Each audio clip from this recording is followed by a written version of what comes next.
Queria fazer um breve resumo sobre o livro de Levítico, que é o terceiro livro do Pentateuco.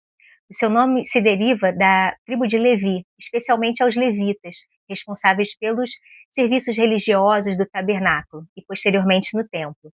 O nome em hebraico significa Ishamou, referindo-se ao chamado de Deus para Moisés. O texto ele serve como se fosse um manual de liturgia e de moral, e estabelece instruções detalhadas sobre rituais, sobre pureza, sacrifícios, ética comunitária e dá muita ênfase à santidade como sendo uma condição essencial para ter uma vida com Deus. A autoria ela é tradicionalmente atribuída para Moisés, né, assim como os demais livros do Pentateuco.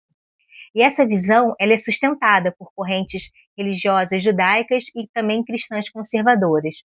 No entanto, tem estudiosos modernos que, baseados em críticas documentais, também colocam o conteúdo de Levítico como sendo parte de um material sacerdotal, que pode ter sido assim compilado durante o período babilônico, né, entre os séculos VI e V a.C.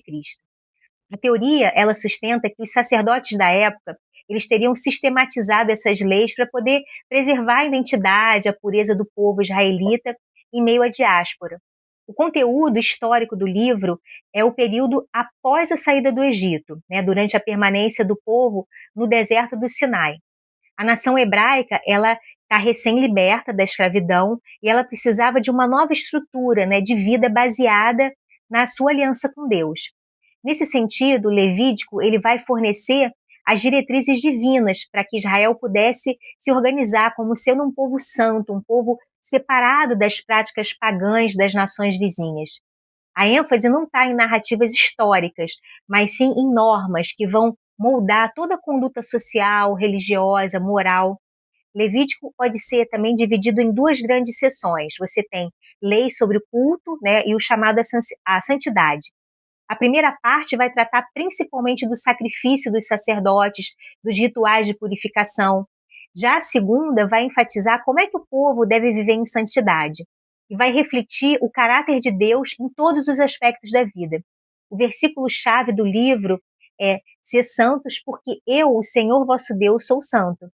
O tema de sacrifícios vai ocupar os primeiros capítulos do livro e vai descrever 5 tipos principais, que é o holocausto, a oferta de manjares, o sacrifício pacífico, oferta pelo pecado e oferta pela culpa.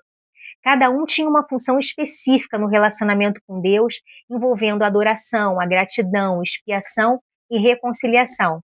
Esses ritos eles eram realizados pelos sacerdotes, intermediários entre Deus e o povo, e seguiam normas minuciosas que expressavam reverência e obediência.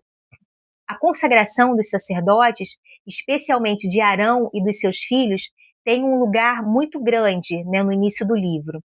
Esse evento simbólico, ritualístico, ele visava marcar a separação do líder religioso para o serviço exclusivo para Deus. A narrativa dos filhos de Arão, que foram mortos por oferecerem fogo estranho, ilustra a seriedade com que Deus tratava o culto e a obediência às suas ordens. Do capítulo 11º ao 15º, se concentram as leis de pureza ritual.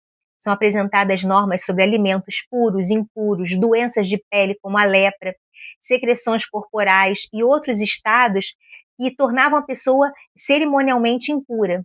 A impureza, contudo, ela assim, não era necessariamente um pecado, ela indicava uma separação temporária da presença de Deus e da comunidade, né, até que aquela purificação fosse feita. O dia da expiação, chamado de Yom Kippur, descrito em Levítico, é um dos momentos mais importantes do calendário litúrgico israelita. Nesse dia, o sumo sacerdote ele entrava no Santo dos Santos para poder oferecer sacrifício pelos pecados do povo e para poder purificar todo o santuário. Era uma cerimônia assim, muito solene, de reconciliação nacional com Deus, marcando o perdão coletivo, a renovação espiritual da comunidade. Lá, depois do capítulo 17, é que inicia o chamado Código de Santidade, que vai orientar os israelitas a viverem de uma maneira separada das outras nações. E esse código ele não trata apenas, por exemplo, de aspectos religiosos, também fala de justiça social, de relações familiares, de comportamentos sexuais, diz respeito aos estrangeiros e à terra, né? A santidade, portanto, ela é entendida como se fosse um estilo de vida que vai abranger o caráter divino, né? Bom, a questão da sexualidade, ela é apresentada como uma parte da aliança de santidade. E a sua expressão, ela tem que respeitar os parâmetros estabelecidos por Deus. A transgressão dessas leis era vista como uma abominação. E muitas vezes a pena prevista era a morte.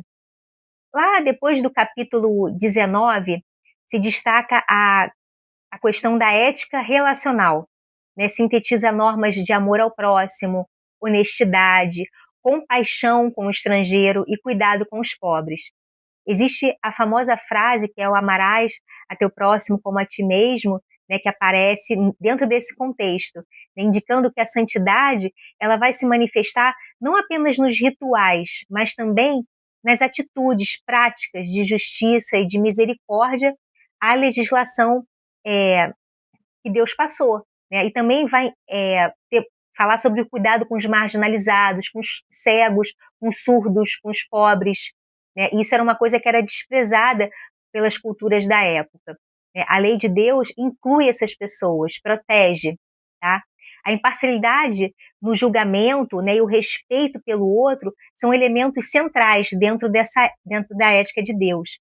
Essas festas religiosas descritas em Levítico, como a Páscoa, Pentecoste, Tabernáculo, orientam o povo, a maneira com que ele deve viver, o ritmo da adoração, a memória. Então, essas celebrações vão reforçar uma identidade coletiva de Israel, né? Bom, o ano sabático e o jubileu são abordados lá para o final, capítulo 25, 26, e vão revelar a preocupação da lei com a justiça econômica e social.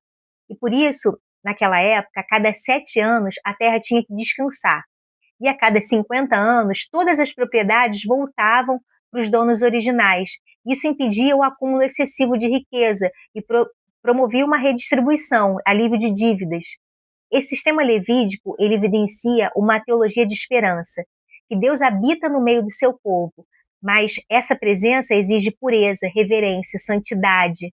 O espaço sagrado, o tempo sagrado e o povo separado vão ser organizados para poder manter essa convivência entre o sagrado, né, e o profano, dentro de uma estrutura divina. Ainda que muito desses rituais de Levítico eles não sejam mais praticados hoje, né, especialmente porque ocorreu a destruição do templo, né, no ano 70, esses princípios eles vão continuar influenciando as tradições religiosas e o entendimento ético de santidade do serviço de Deus. O Novo Testamento frequentemente vai retomar essas imagens e o conceito levítico para poder descrever o sacerdócio de Cristo. Bom, nesse sentido, o Levítico ele é lido como sendo Cristo, logicamente, como antecipação. Ai, tô ouvindo isso aí.